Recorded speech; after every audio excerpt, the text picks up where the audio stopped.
How British and American Spelling Parted Ways. These days, when we want to know how to spell a word, we have an accepted authority to look to, the dictionary. But that wasn't always the case. Dictionaries of English have not been around for very long.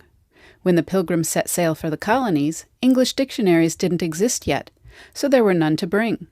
They did have books, though, and that's what determined the spelling conventions of the day.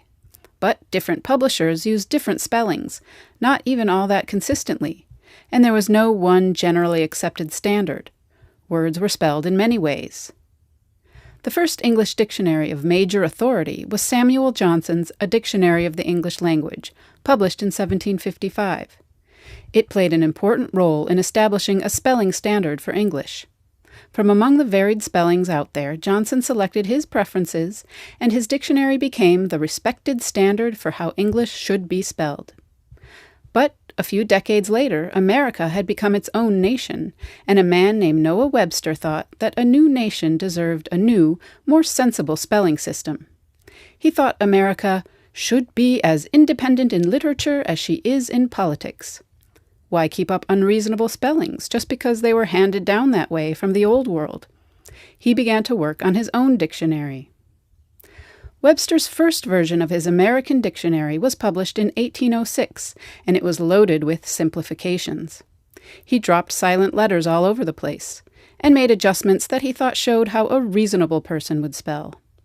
Though the dictionary was a big success, many of these changes were ridiculed and failed to catch on. In subsequent versions, they were dropped. But some did catch on, and they eventually came to represent the American way of spelling. He tossed the U out of words like honor, favor, and color, and made other changes that Americans accepted without too much trouble. These are still the spelling areas that differentiate British and American the most.